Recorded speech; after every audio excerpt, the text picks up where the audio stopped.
Welcome. Um, my name is Nick. I'm supposed to be making videos all the time here, but I don't.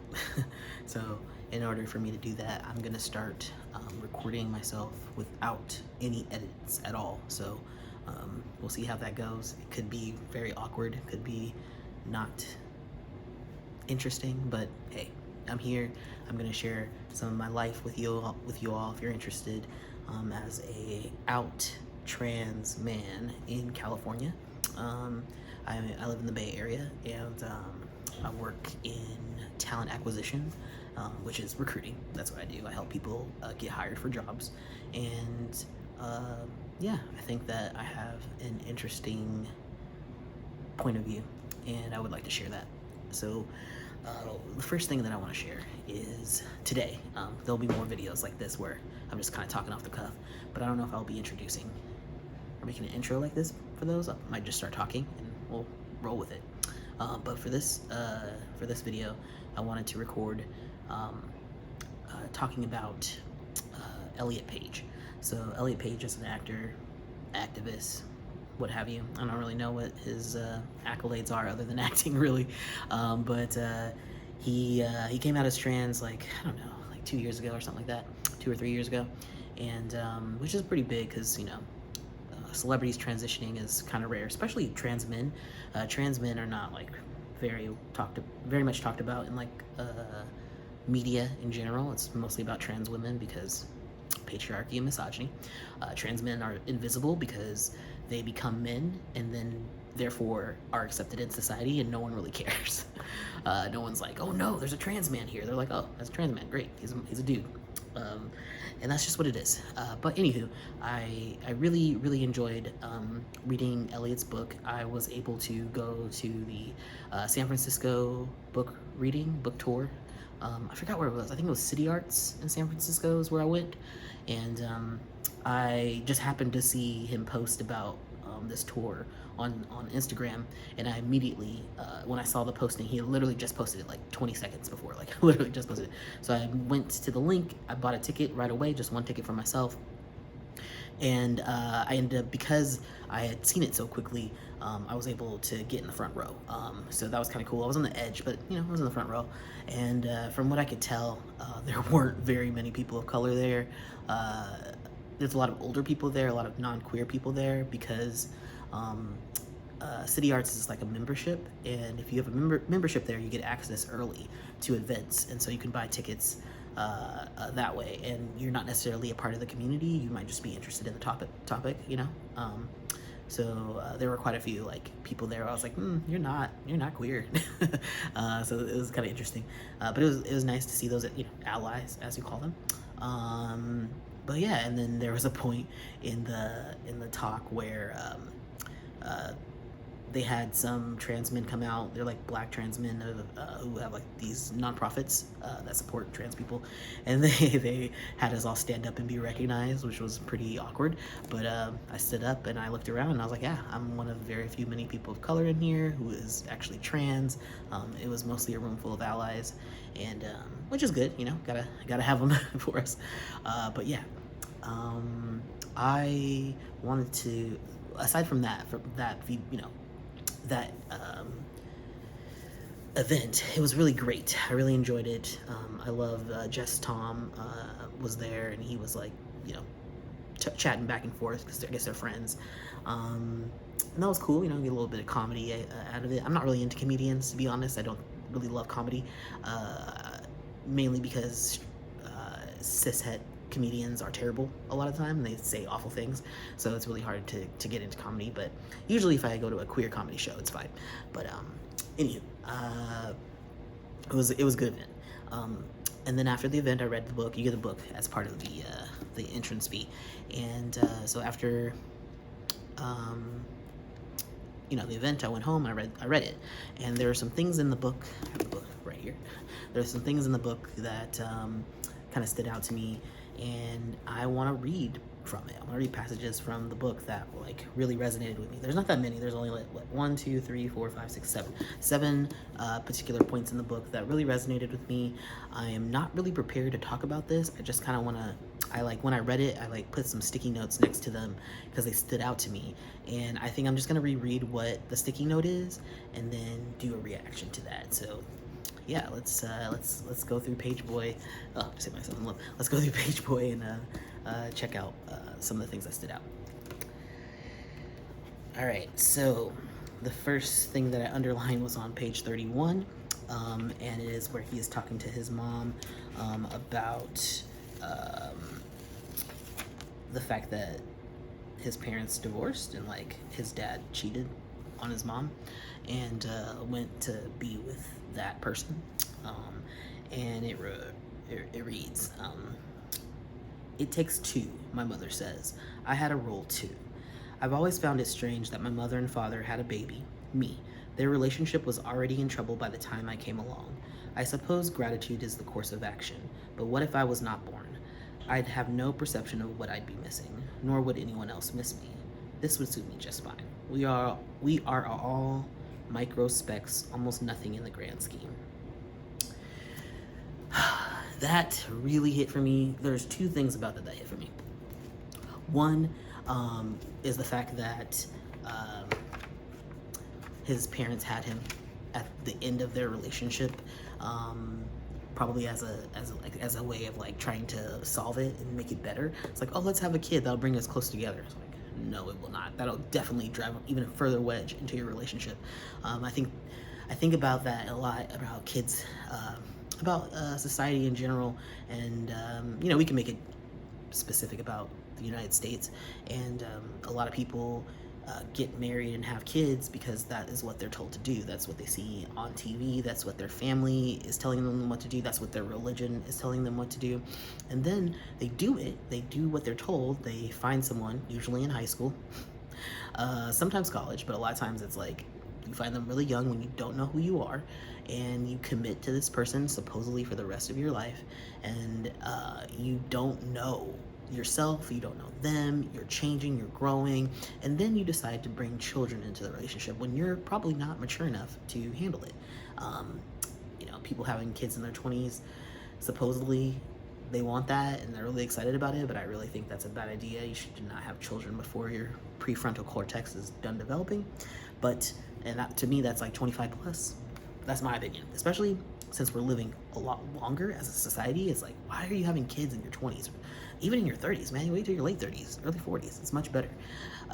You're more stable. You're more financially stable. You just have more resources, more community. It's much better to have children later in life. Also, who's gonna take care of you? If you have kids when you're really young, they're gonna be old when you're old, and you both are gonna be like suffering and in pain. Anyway, aside. So that kind of stood out to me because I'm just like, oh, I hear this all the time about people having kids when they don't want them, thinking that they want children, and then not actually thinking it through of like, what does having kids actually mean? Like, every day you are responsible for this being. You have to feed them. You have to make sure they're clean. You have to make sure they're not hurt. You're taking to the doctor. You're like, there's so much stress, and it's every day. You don't get breaks unless you have family who can support you so you can take breaks. But normally, it's like you don't get any breaks. And I don't think people really understand the toll that takes on your life when your life is not your life anymore. Your life is that child. And people just kind of take it kind of lightly and just have children. So that to me was kind of interesting. And then I also was thinking about the fact that, he's like, if they didn't have me, no one would even miss me. No one would even know. No one would care. And I'm like, yes, it's so interesting and existential. And it's like, if people had made a different choice, if you just, gone left instead of right, a whole different reality would be existing right now. I think about that in terms of my siblings and like my sister and myself and my brother, and I was like, what if one of us wasn't born? How different would our lives be, and would it even matter? I don't know. It gets me thinking, and it's existential, and it's pretty cool. So yeah, that's the first thing that popped out to me was, and I was like on page 31. I was like, whoa, getting existential in the first chapter.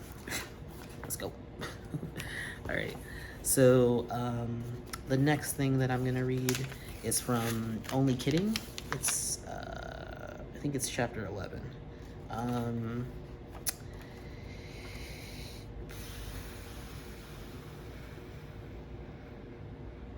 Okay. Am I really about to vomit? I thought, is this the moment my streak is over, like that episode in Seinfeld with the cookie? Mescal and dessert flew out of my mouth, landing all over my chest. My inability to vomit until then always felt poignant. 11 was the age I sensed a shift from boy to girl without my consent. As an adult, I would say, I just want to be a 10-year-old boy. Whenever Dysphoria belted out its annoying song, a pop hit you know the words to and don't know why. It's hard to explain gender dysphoria to people who don't experience it. It's an awful voice in the back of your head. You assume everyone else hears it, but they don't.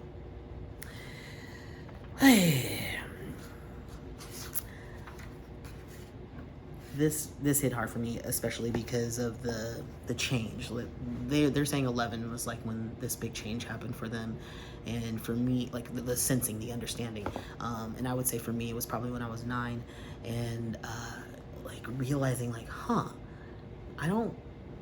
I have a lot of questions about who I am, and gender is really weird, and people are putting me in boxes, and I think I was 9 years old when I figured out masturbation, and I think that's really important to point out. Is like my first time that I masturbated was on an accident, and it was when I was in drag. I was cross-dressing. I was 9 years old. I had seen the movie Just One of the Guys, a movie from the 80s, and that is my root in terms of my trans identity. I watched that movie and I was like, you can do that? You could just be the other gender? Hadn't even crossed my mind. I was like, that's an option? I can do that? Interesting. And then I was like, let me try this out. So I watched the movie. So in the movie, the main character gets puts a sock in their pants to simulate a bulge, and I did the same thing, and I was like, oh my god, wow, that's so cool. And then that friction led to other things. But that awakening, that understanding of like there could be other things, there could be other possibilities, was pretty profound and also very, very scary, and it was like a pivotal point in my life, and I really resonate with that, like your adolescence and the changes you go through, and realizing like, oh, I might be the only one who thinks this way, or at least in my friend group and the people around me, it seems to be I'm pretty different, and I have different ideas about gender. So yeah, hit me hard, Elliot. Hit me hard. All right. Okay, so the next section is coming from chapter 23, called U-Turn. And let me see where it is. It's this whole section, so I'm just going to read this first part of the page.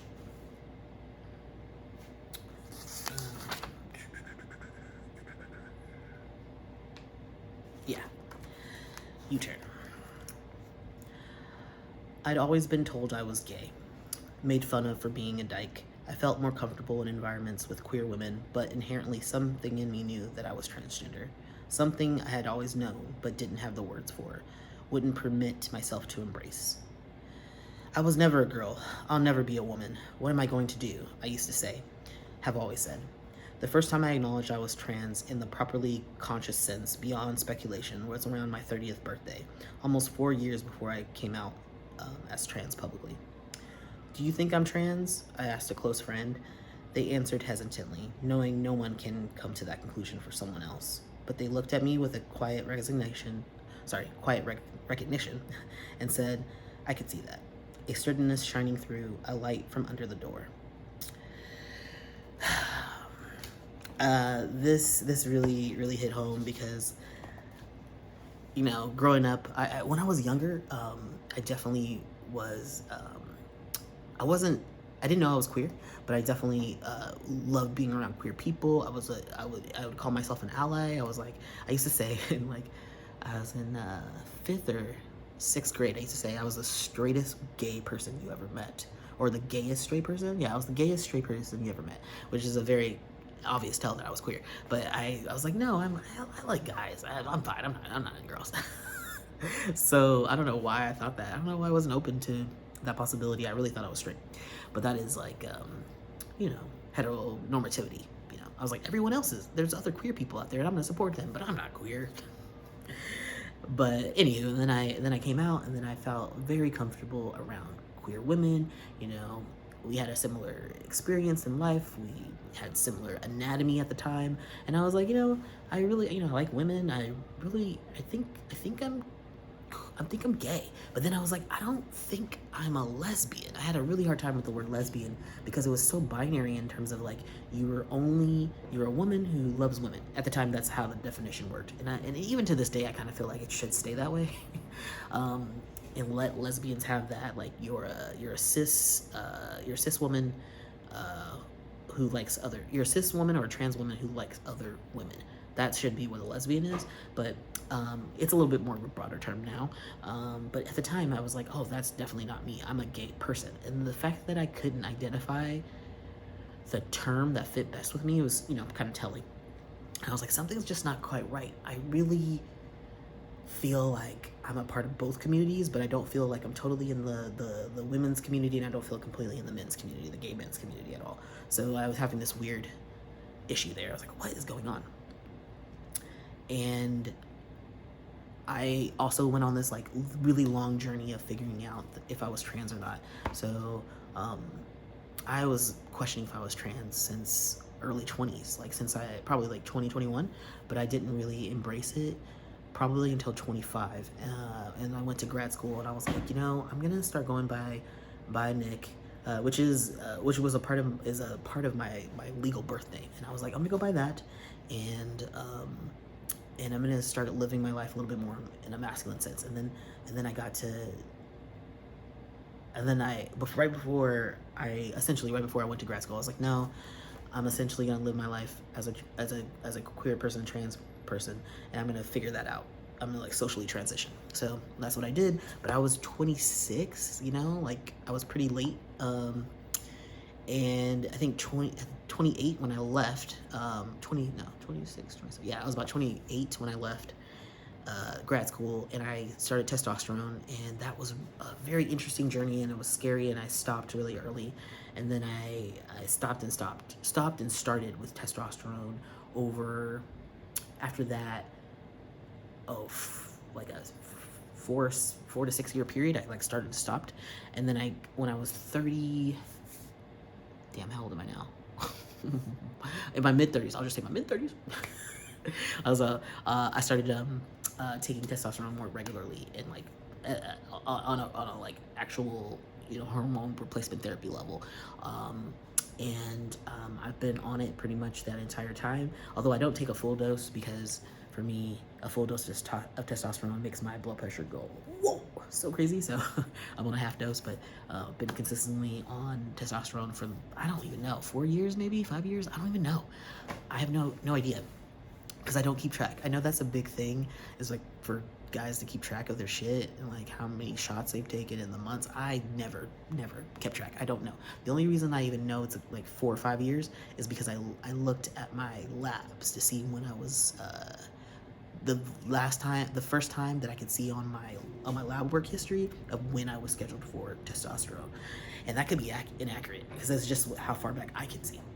So anywho, all that to say, I'm feeling very aligned with Elliot in terms of that timeline, in terms of like that, the life age range of like figuring out who you are. So yeah, it took me about similar times. I was not surprised when he came out. I have to say that. I'll be honest with you, Elliot, if you ever watch this. When I first saw you in that, I don't even remember the name of that movie. It was like this weird European movie where you're like some runaway hanging out with some traveling people.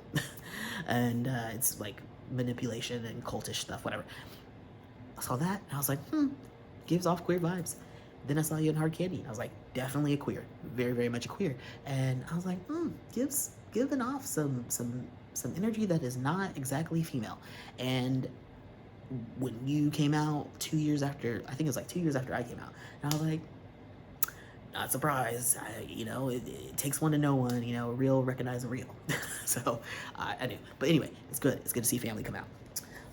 But yeah, totally feeling aligned there. And then there's more. There's a little bit more kind of attached to that still. That conversation that they had with their friend about coming out was they're talking to their friend Star, and they go, do you think you're trans? Star asked me, locking eyes. Yes, well, maybe. I think so. Yeah. We exchanged a soft smile. I was so near, almost touching it, but I panicked, and it burned away like the joint I was smoking, becoming an old roach left to rot in a forgotten ashtray. It all felt too big, the thought of going through this publicly, in a culture that is so rife with transphobia and people with enormous power and platforms actively attacking the community. They would definitely know that from firsthand experience, obviously being in the industry and seeing the bullshit. But like, yeah, in this world, in this society, being a trans person is not safe. Me being on this platform right now is not safe for me. I will, if not in this video, in future videos, I will be attacked for being trans, just for existing. People will tell me that I don't exist, even though I'm here right now. They'll say that I'm awful. They'll threaten my life, really awful things because I'm different. Just because I don't fit into a binary world that doesn't even exist. And I feel that, like, not wanting to go down this road because it's like, you will be happier as a person inside in your world, but then you also have to take on all of this other bullshit that comes with that. And I'm not sure if it's worth it, for a lot of people. It might not be.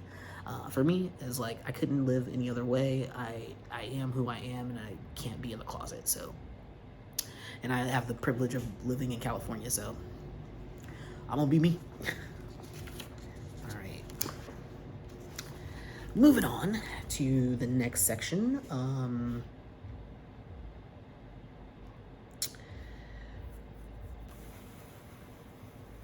Okay. This section here is like, this is page 245. And it's just a little, I'll just read it. I don't know why I'm trying to explain it. Excuse me. Nikki and I napped on the beach together. When we woke up, it was time to go. I threw on a t-shirt and we gathered our things. Walking back to the car, I looked around at the people enjoying themselves. Kids in their sandcastles. 2 guys threw a football back and forth. Swim shorts and no shirts. The ball flew with a perfect spin. A woman with a half tent organized snacks. Children ran up for juice boxes and ketchup chips.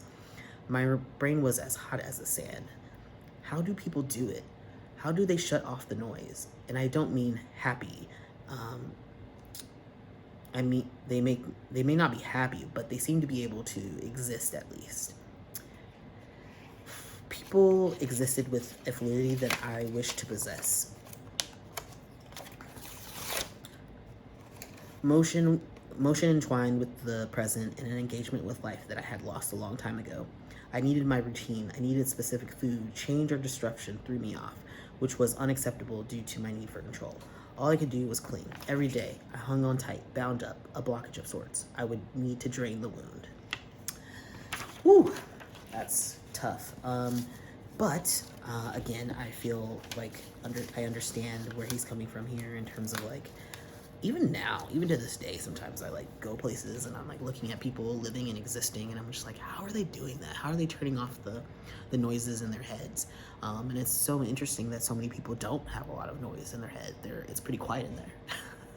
And maybe that's a gift, maybe it's a curse, I don't know. But when you don't have that, when you do have all of these voices in your head telling you, you're not good enough, or you can't be who you are. It's just really fascinating when you see people just living quote unquote normal lives and not grappling with the same thing.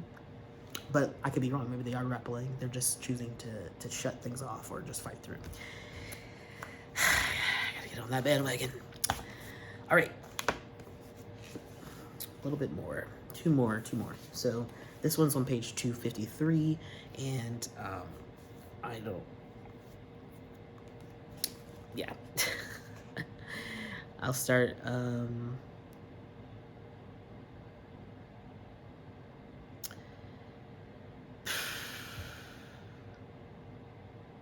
this is about kind of hearing the voices in your head and like choosing other things. Yeah, choosing other things. And then something happened. Like this is Elliot kind of like in their head hearing this thing. And then something happened. You don't have to feel this way. That voice. I don't have to feel this way? That fucking voice. You don't have to feel this way. I don't have to feel this way. This is like what they're hearing in their head. Like, I don't have to feel like this? Like, oh, wait. I don't have to? This was not miracle water that sprang out of nowhere. This was a long-ass journey. However, this moment was indeed that simple as it should be, deciding to love yourself. There had been multiple forks in the road. More than once I had taken the wrong path. Or not, depends on how you look at it, I guess. It is painful, the unraveling, but it leads you to you. There it finally was, a portal. It was time to step through. Woo!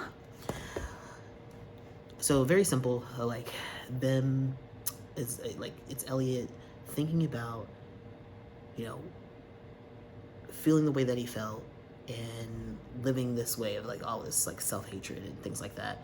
And then just, you know, you go on there's been, you know, years of like the self-hatred and loathing and like not understanding like why you can't move forward. And then all of a sudden something happens in your brain and you're just like, oh, I can just like stop doing this. I can choose to love myself. I can just move forward positively and say no to all the negative self-talk.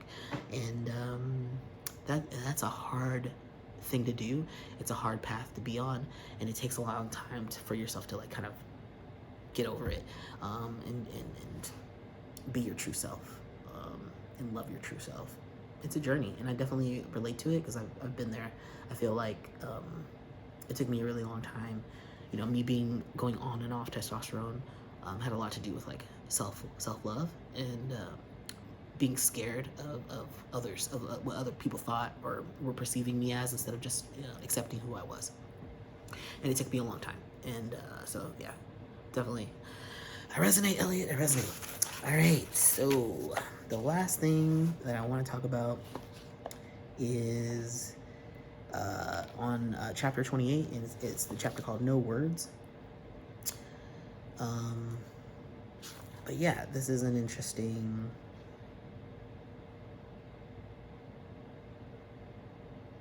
This is about like gender confirmation surgeries, essentially, and like acceptance, essentially. All right, I'll read from the back and yeah. This is a complicated matter to write about because some people who are reading this have to wait years and years to finally have their surgery, or will never have access to gender-affirming care. I can imagine anyone would feel angry, resentful, and roiled by my privilege, what it allows me, time during a pandemic, to not work and self-reflect. I am not from a place where it is illegal. I was able to go to a private clinic and pay the approximately $12,000.